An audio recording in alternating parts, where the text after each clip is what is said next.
But when you say it that way, When you say it that way, yeah, sounds great. yeah. Same thing like in NASCAR. You know, we were 0.2 of a second off from making the race. Right. Yeah. But that's like forever. Yeah, exactly.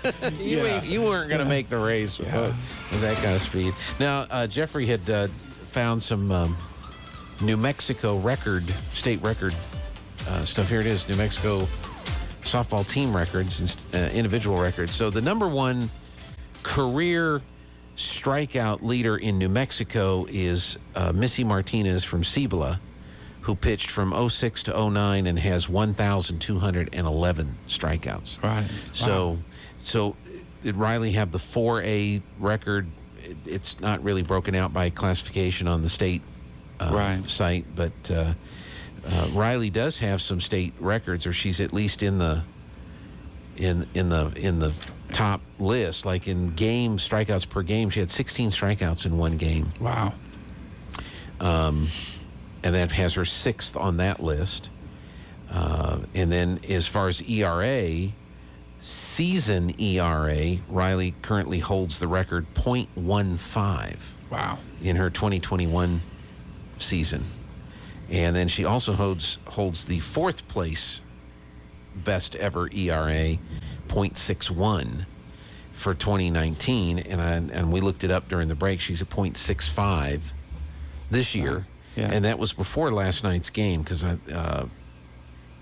no, that's right. She's 11-2 and 16 game appearances, and .65 is her ERA for this year. So she didn't quite break her own record, right? Or one of her records, yeah. in ERA. But what a career so far for Riley Crandall. And you're happy because she's going to Baylor because you have a daughter going to Baylor. Exactly. So we're already watching all the Baylor games. So there you go. Never been a Baylor fan until last year. Now I'm watching all the Baylor stuff. There you go. It changes you quick. Artesia Mayor John Henry is with us. We're recapping last night's city council meeting, and where would you like to go to next on what was discussed? 2 more things that I really want to make sure we cover. In community development, we did a consideration for approval for a plat, a preliminary plat out of Meadowview Estates. That is in the county. The only reason I really want to cover it is there was a lot of confusion as to what was going on out there. A lot of folks thought we were trying to annex that into the city and do all these other things. And that is absolutely not the case at all. All this is a preliminary plat. It comes through the city just because it's in that 3-mile radius around the city. It still has to go to the county to go through all the stuff the county needs to go through. So it was simply they're adding it's the last road for what they've been doing. It's the last piece of that subdivision, and that's all it was. So just want to make sure I put that out there once again. The planning and zoning meeting was full. And I think that was a lot of the folks' concern is, the city's just going to annex it. It would take a lot of work, and the city, I'm not going to, while I'm here, we're not going to go just annex you. I mean, that's something you bring to the city and say, hey, would you consider it?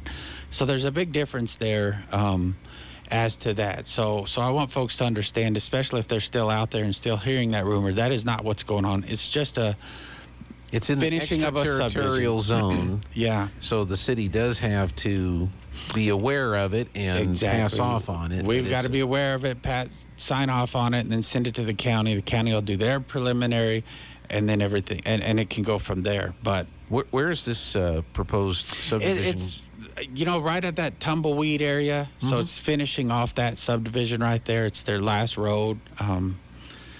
But that's all there was to it. It was super simple. Really, the city doesn't have any say in it per se.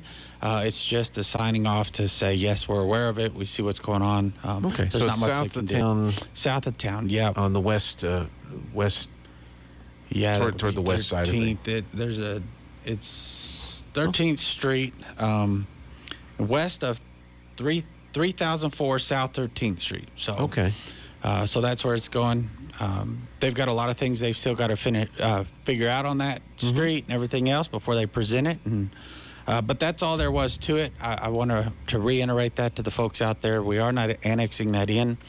That would take a ton of work to get that done anyways, because you have a huge chunk of land between the city and there that would have to be done as well. And Yeah. it doesn't make a lot of sense to do that. So Sometimes, and you're right, most of the time the people living there come to the city and say, we'd like to be annexed. yeah, But occasionally it goes the other way. I know when they were building the subdivision west of Walmart, right. that area back there, there's a section of land as you go out there that is not in the city. Mm-hmm. And there was quite a bit of discussion back then. I think Lewis Derrick was on the county commission when that was going on. And Right. Lewis was pretty adamant. We don't want it annexed into the city. Yeah. But there were some concerns that people had over either the physical appearance, or maybe there was crime, or there were other issues that were Right. going on. And I'm not saying it was going on in that area, but sometimes that's an issue.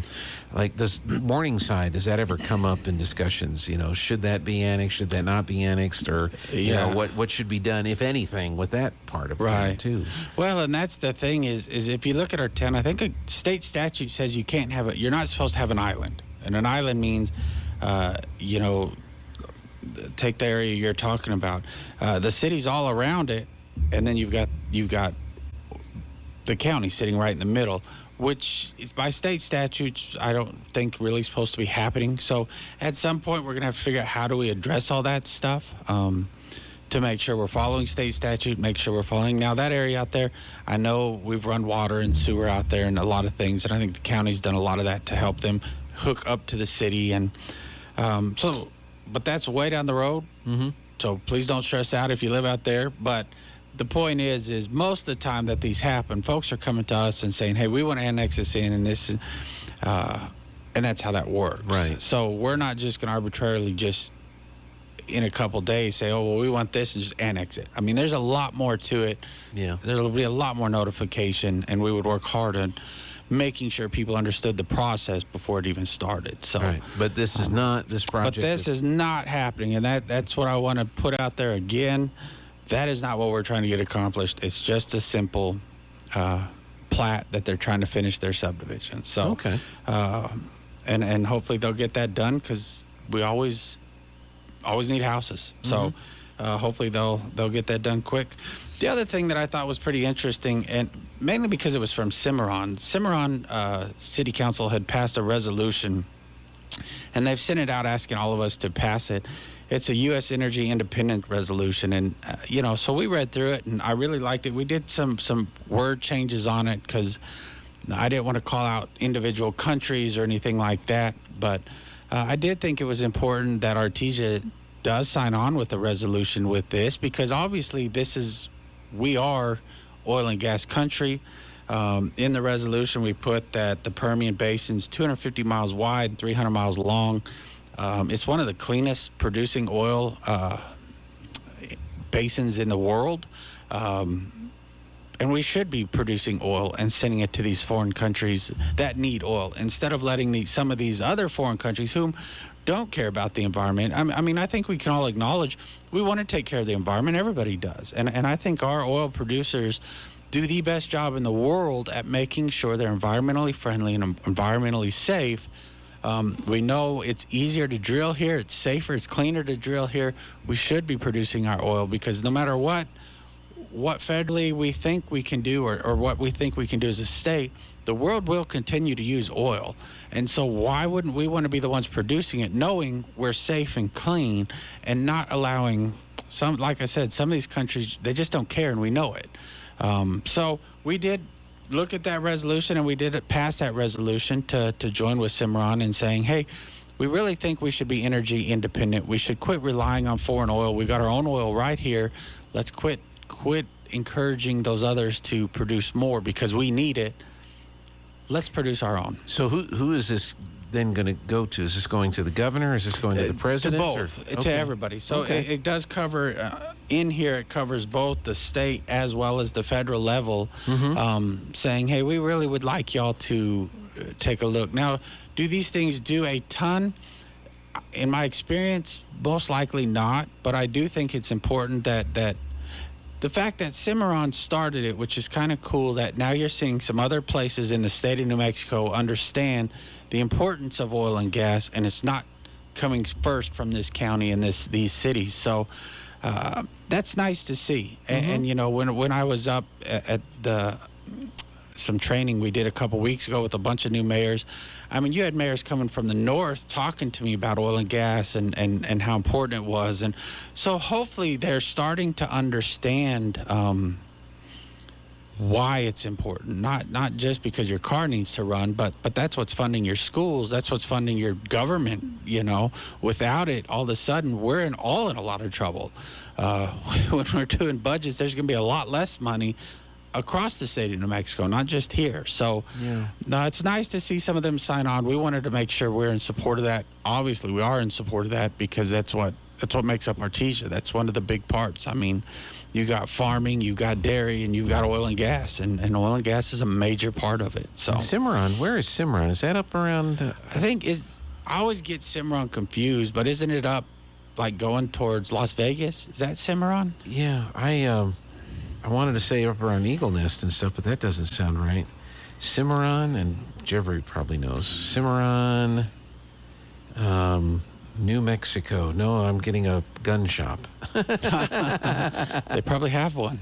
At least. Yeah, let's see. Cimarron, New Mexico. Cimarron, New Mexico. Things to do. Weather, road conditions, fire restrictions. Where is it? Discover Cimarron. History. Getting here. There you go. Okay. That'll tell us where it's at. Getting to Cimarron, New Mexico. They are 260 miles from Denver, 240 miles from Amarillo, and 500 miles from Oklahoma City. And they are 93 miles from Las Vegas, 126 from Santa Fe. They're 57 miles. Okay, it's 23 miles from Eagle Nest, 36 miles from Angel Fire. So that's what I thought. It was up around so I Eagle think Nest that's and Angel the road. Fire. If you're going up the interstate, they're headed to Denver. Outside, I think it's on the right before you get into Las Vegas, or right after Las Vegas. And So they're the ones that initiated this. This so they sent proposal. it to us, and we signed on with it. So so it's really, like I said, I really applaud a lot of these city councils and commissions. You do see some some counties out there saying, hey, up north, we really need this. Y'all need to start. Yeah, I wonder how attention. close that is to Ted Turner country, you know, because he, I think he still owns a whole bunch of acreage in New It would Mexico. make sense, because in there is just beautiful. I mean, and then you come up to Raton, and I mean, all that is just beautiful. Yeah. I know a lot of folks go up there to hunt. Well, it's going to be interesting to see how what effect this has, because like in the news today, Russia is cutting off natural gas access to Poland and Bulgaria.